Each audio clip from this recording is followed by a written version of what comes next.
Now, the last 48 hours has been turbulent to say the least in Tamil Nadu politics. There's no doubt that TTV Dinakaran would have had a very sleepless night considering the developments that took place late last night.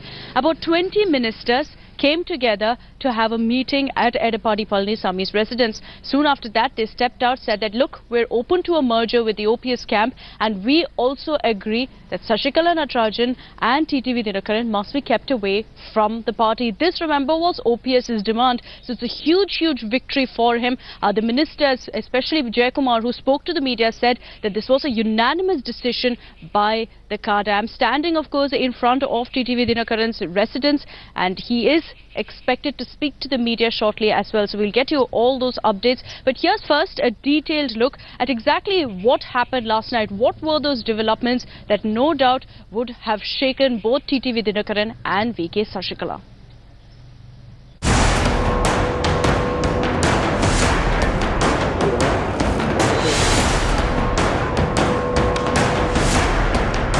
The war for Jaya's legacy has taken a yet another dramatic turn.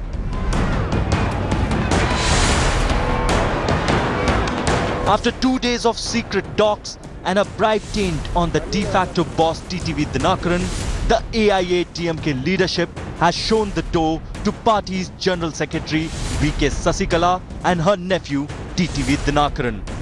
We all together sit and decided entire according to the views of the basic party men, all district secretaries, all headquarters secretaries, all MLAs, all ministers. Their all intention is to dealing the TTV Dinakaran's family. The big decision came after former Tamil Nadu Chief Minister and Jaya loyalist O. Selvam offered a merger between the warring factions on a demand that he would settle for nothing less than the ouster of the Mannargudi clan.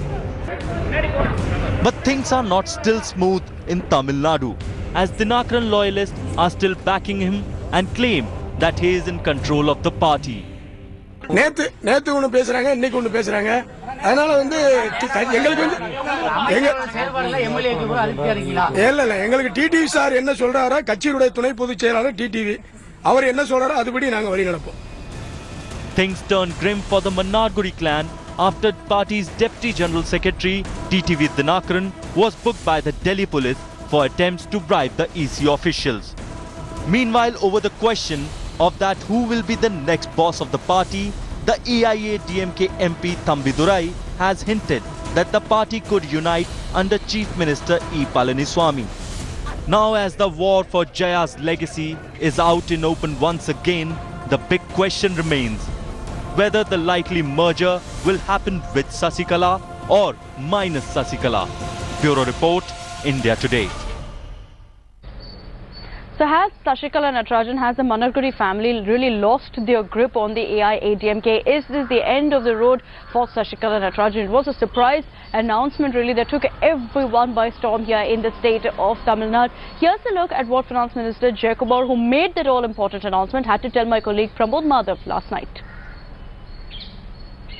What is that you have decided here? We decided according to the intention of the basic party men, all district secretaries, all MLAs, all ministers, their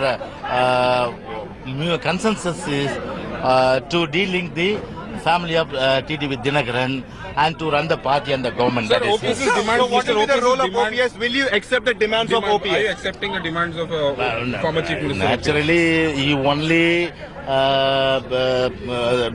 disclosed the talks, not the demand. So whenever he come and sit with us means, no, whatever the demand, no, we will. So what role will you play? We will place into the meeting. Then according to what the meeting decided, it is a decision. So does that mean entire Sasikala family will not be in AIADMK anymore? Yes.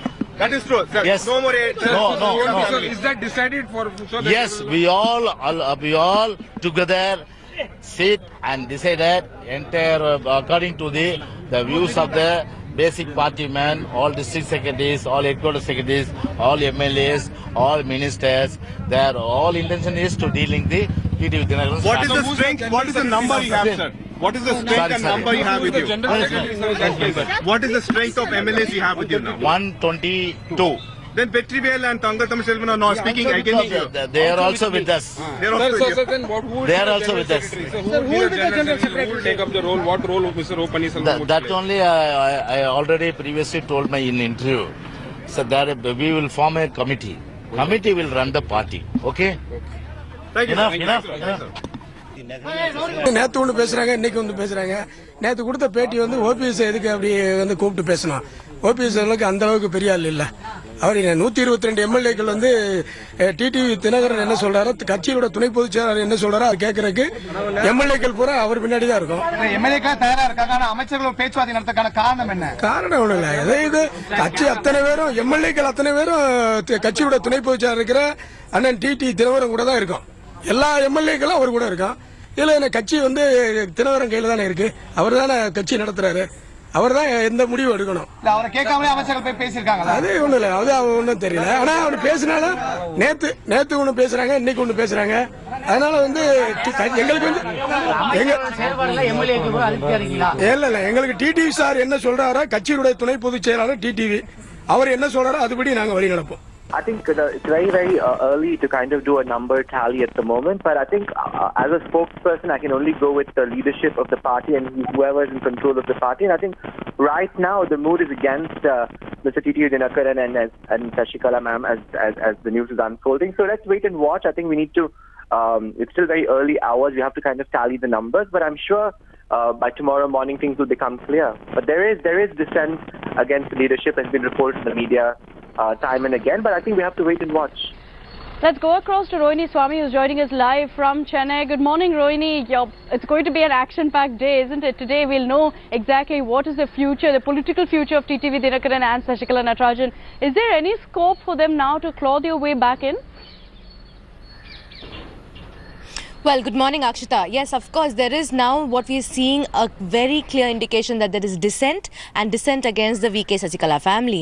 But as of now, see, if you look at the way things have panned out in the last few months, Sasikala's rise, especially her family's rise soon after the death of Jayalalitha itself, has been something which is known to be spectacular. But they rose too soon. They, instead of getting, and like we've seen how the ministers have been saying that they were actually speaking to the district presidents and the local and the foot soldiers of the AIADMK who feel that there has to be a change in leadership, itself clearly shows that they did not have the kind of numbers they said and the support of the cadre. And we've been reporting this on India Today earlier, saying the cadre also was largely supporting O. Pannirselvam.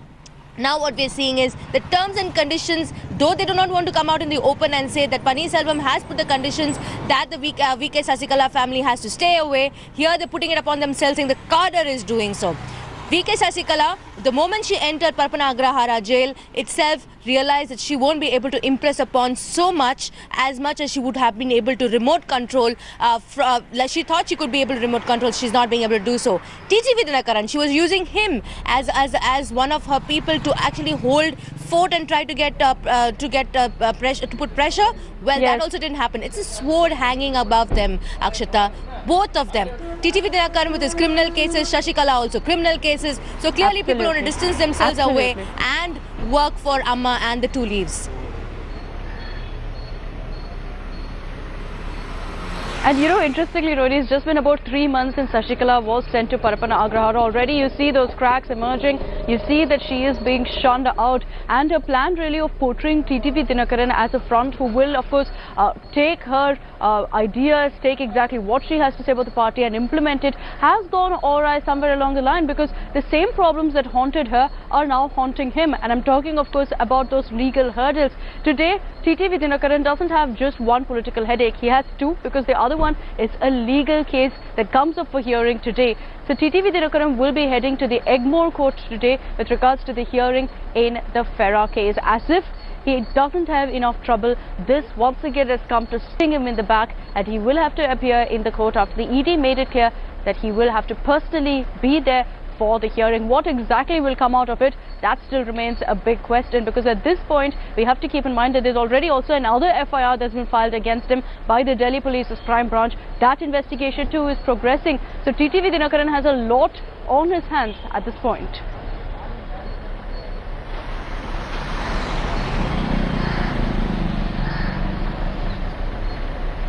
Roni, if I can come back to you, any idea on exactly when TTV Dinakaran will be heading to the court, what's expected to happen there? Also give us a bit of a background on exactly what this case is all about. Well, he will be heading for the FERA case at Egmore Court today, and this is the case that has been long pending against TTV Dinakaran. Let me also tell you that you talked about two cases which is making it difficult for TTV Dinakaran, but there's one more, because the Delhi Crime Branch has now issued a lookout notice for TTV Dinakaran. I'd like to quickly go through it, saying that they have basically, the lookout notice means all sea airports have been alerted with his details, and immigration will as well, so that he does not try to board a flight or use any other kind of mode of transport to escape. So clearly now he is in the dock. Now the FERA case is something that he has tried to wriggle out of earlier also, but the question is whether yesterday he was supposed to appear in court, he did not leave his house. Today he is supposed to again head to court. The question is now that the Delhi police are also after him and are trying to see and find out and possibly even arrest him in one of these days, then whether he will appear in court in the FERA case. So we'll have to wait and watch as to what the case develops, especially in Egmore Court today.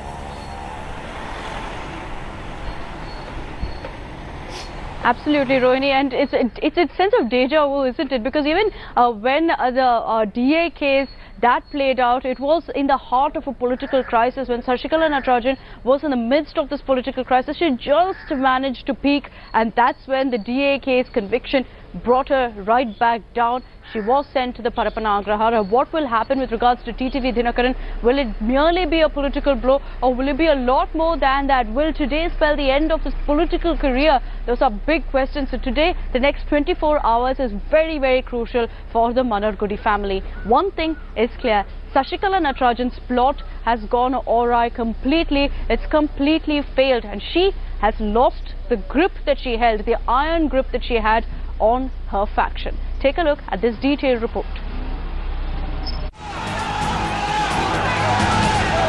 Sasikala Natarajan, from being the shadow of Jayalalitha to becoming one of the biggest kingmakers in Tamil Nadu politics, she came a long way in over 3 decades.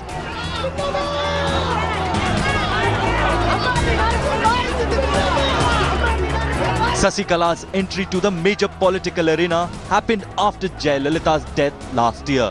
In fact, Sasikala had been calling the shots even when Jaya was hospitalized. Soon after Amma's demise, voices were raised in AIADMK circles urging Sasikala to fill Jaya's shoes. On December 29th last year, Sasikala was chosen as the AIADMK General Secretary. But her rise in the party did not end here. O. Selvam, who was sworn in as the Chief Minister after Jayalalitha's death, resigned from the post, and Sasikala was elected as the head of the legislative party. However, O. Selvam made startling revelations claiming that he was forced to resign, and then formed a faction against Sasikala, making it tough for her to hold the power in Tamil Nadu.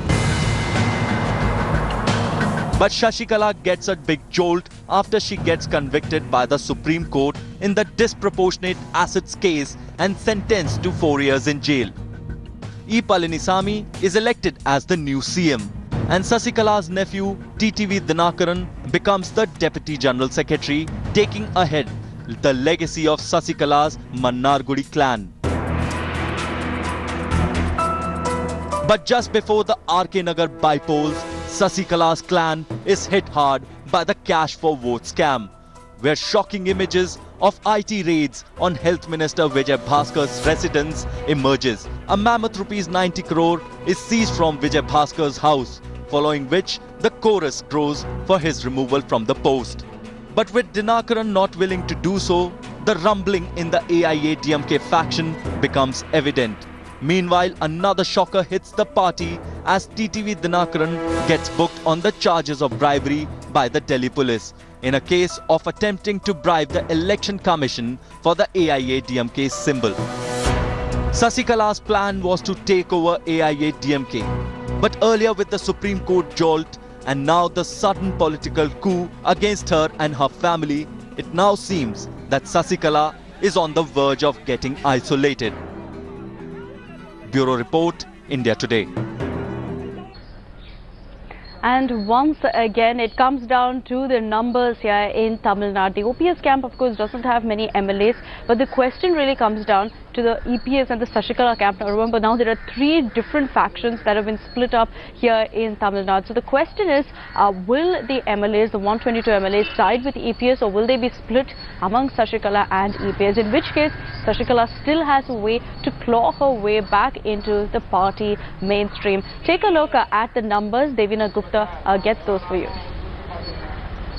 Okay, let's take you through how the numbers stand this moment with the power tussle. Looking at a fresh twist in Tamil Nadu, you have 122 MLAs. According to Tamil Nadu Minister Jayakumar, he's claimed that all of them have taken a decision to oust the Mannargudi family. That means you do not have Sasikala and TTV Dinakaran in the new formula being proposed for a merger. The magic number needed is 118 in the 234 assembly seats, and you have the OPS camp, which has 12 MLAs. So OPS, EPS combined looks like a reality with the Sasikala booted out with TTV Dinakaran. But this number could change, and that will be the other story. Right now we're looking at 134 if both forces combine. But if there is an internal tussle once again, if what Minister Jayakumar has claimed that all of the MLAs have supported Sasikala being booted out doesn't come true, and there are Sasikala loyalists in the party, then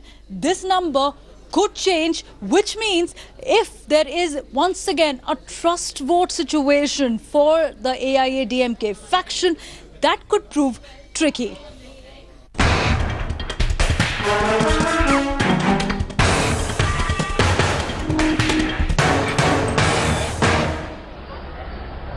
Alright, so we'll continue getting you the latest updates here in Chennai. It's going to be an action-packed day, no doubt.